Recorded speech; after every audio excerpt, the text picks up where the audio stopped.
जैसे मान लीजिए नारियल के पेड़ पे मैंने 100 लीटर लिया था पानी, उसमें कितना डाला था दवाई? 3 से 4 लीटर डाला था। लेकिन अगर बीज शोधन करेंगे तो अगर 100 लीटर पानी ले रहे हैं, उसमें इसका 1 लीटर डालना है। 1 लीटर डाल देंगे, 100 लीटर पानी बन गया। आप जो बीज लेके आ रहे हैं वो बीज को उसके पानी के अंदर 20 से 15 से 20 मिनट भिगो के रखें, बस। और कुछ नहीं करना, छिड़कना ही है। बहुत लोग ऐसे करते भी होंगे। आप जब बोरो सीजन में खेती करते हैं तब ठंड का मौसम होता है, बीज ऐसे नहीं निकलता है, फॉल ऐसे नहीं निकलता है, निकलने में थोड़ा दिक्कत होता है ना। उसके लिए क्या करते हैं आप लोग? उसको थोड़ा भिगो के ऐसे जाग दे के रखते हैं ताकि कॉल आ जाए। उतना भी नहीं करना है आपको, सिर्फ पानी में भिगोना है। लगाने से पहले 15 मिनट भिगो के रखिए और 100 लीटर पानी में 1 लीटर डाल के वो डाल के आप 15 मिनट भिगो के रखिए। थोड़ा उठाइए, सुखाइए, फेंक छिड़क दीजिए। वो आपका फंगल जो डिजीज है वो अगर होने का चांसेस 90% था तो आपका ये 50% भी से भी कम हो जाएगा। नहीं भी हो सकता, नहीं भी हो सकता। तो समझ में आ गया ना? 3 तरीके से हम लोग इस्तेमाल कर सकते हैं। अगर फसल है तो भी इस्तेमाल कर सकते हैं, नहीं है तो भी इस्तेमाल कर सकते हैं, क्योंकि ये मिट्टी के लिए पोषक तत्व देता है जो आपके फसल के लिए अच्छा है।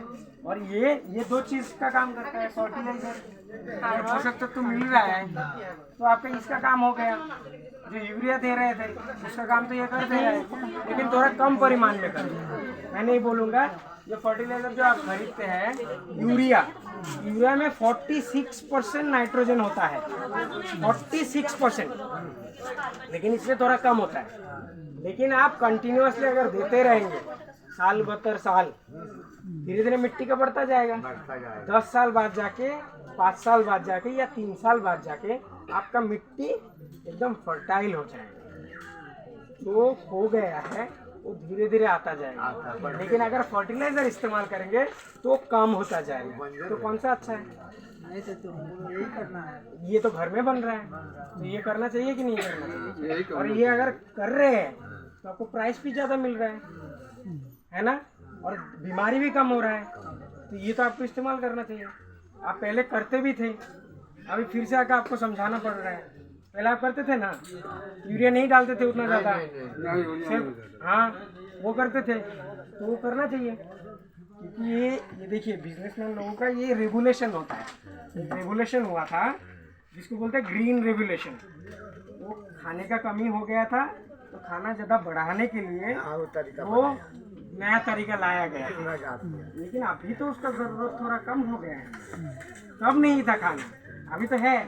अभी धीरे धीरे आप कर सकते हैं। और मैं ये नहीं बोलूँगा, मान लीजिए आपके पास 10 बीघा ज़मीन है, 10 बीघा ज़मीन में 10 बीघा मत कीजिए। मैं नहीं बोलूँगा आप 10 बीघा कीजिए, क्योंकि अगर अचानक से दवाई देना बंद कर देंगे तो आपका जो कमाई हो रहा था वो डाउन हो सकता है, क्योंकि आपका प्रोडक्शन कम हो जाएगा। तो आप क्या करेंगे समझ नहीं पाएंगे। और 1-2 साल में तो आपको सर्टिफिकेट मिलने वाला है भी नहीं, उसके लिए मिनिमम 3 साल चाहिए होता है, सर ने बोला है ना। तो आप क्या कीजिए, 10 बीघा अगर आपके पास ज़मीन है, 10 कट्ठा तो ऐसे ही पड़े रहते होंगे, खाली तो रहते होंगे ना कुछ ज़मीन, उसमें करके देखिए। धीरे धीरे कीजिए, धीरे धीरे शिफ्ट कीजिए, धीरे धीरे कीजिए, तो आपका नुकसान भी नहीं होगा, आपका अच्छाई भी धीरे धीरे बढ़ता जाएगा। जब देख रहे हैं कि कमाई आपका सही हो रहा है तब पूरा जमीन कर लीजिए, है ना। ये तो ये आप लोग समझ गए ना। আপোনালোকে কথা পাতিছে দেখোন, এতিয়া সুধিব নহয় ছাৰে, ইমান ধুনীয়াকে শিকোৱাৰ পিছত সুধিব, তেতিয়া ক'ব নোৱাৰিলে কি হ'ব বাৰু? আপোনালোকক ইমান ধুনীয়াকৈ শিকাব আহিছে, চাহ খোৱা বোৱাও দিব, পইচা পাতিও দিব, ইমান দিয়াৰ পিছত নিজে যদি নিজৰ বস্তুখিনি শিকি নাযায় কেনেকৈ হ'ব বাৰু? অকণমান ধৈৰ্য ধৰি শিকি যাওক, কাৰণ এইটো হৈছে অৰ্গেনিক, কোনো কেমিকেল ব্যৱহাৰ নহয় বা পইচা খৰচ কৰিব নালাগে, হয়নে নহয়? ইমান ধুনীয়া বস্তু আপোনালোকে এবাৰ শিকি যাওকচোন।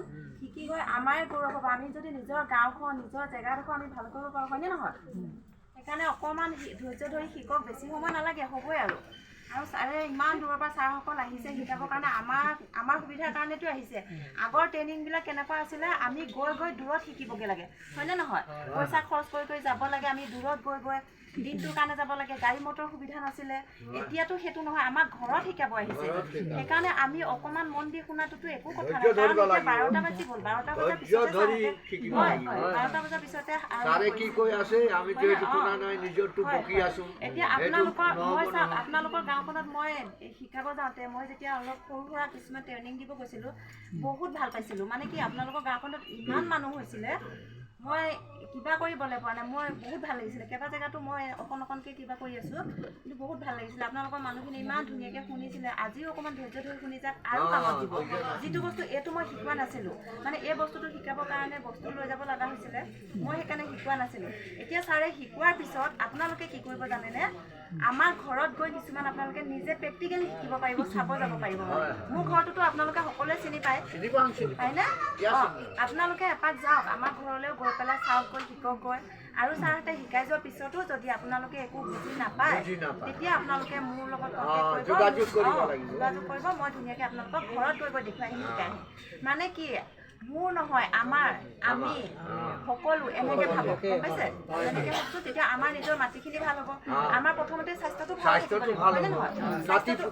হয়, স্বাস্থ্যটো ভালে থাকিবৰ কাৰণে আমাক কি লাগিব? মাটি ভাল লাগিব। মাটি ভাল কৰিবলৈ হ'লে আমি কি কেমিকেল ব্যৱহাৰ কৰিব লাগিব জানো? সেইটোৱেতো। এতিয়া আমাক কি ব্যৱহাৰ কৰিব লাগিব? জৈৱিক সাৰ ব্যৱহাৰ কৰিব লাগিব। সেইকাৰণে আপোনালোকে অকণমান ধৈৰ্য ধৰি শুনক, বেছিকণ নাই, যিকণ লওক অকণমানেই লওক, ভালকৈ লওক, শুদ্ধকৈ লওক, গম পাইছেনে? দিয়ক। जी ने क्या बोला? सीखना है। आप लोगों को अभी तक पता नहीं था। अभी गवर्नमेंट क्या कर रहा है, आप लोगों को पता चले, इसीलिए ये सब करवा रहे हैं। पैसा भी दे रहे हैं, खाना भी दे रहे हैं, ताकि आपका जो नुकसान हो रहा था वो भी ना हो। इतना घर के बगल में आके आपको सिखा, जमीन भी सही हो जाए, जमीन भी सही हो जाएगा, आपका कमाई भी बढ़ेगा। और मैंने एक चीज़ बोला था कि एक इंसान अगर खेती अकेला कर रहा है, क्योंकि उसके पास जमीन कम है, अगर 30 बीघा 50 बीघा है तो वो अकेला कर सकता है। लेकिन अगर आपके पास 1 बीघा, आधा बीघा, 2 बीघा है, तो आप लोग सब लोगों को एक साथ आना पड़ेगा, तभी आप बार्गेन कर सकते हैं, उसका पावर क्रिएट होगा।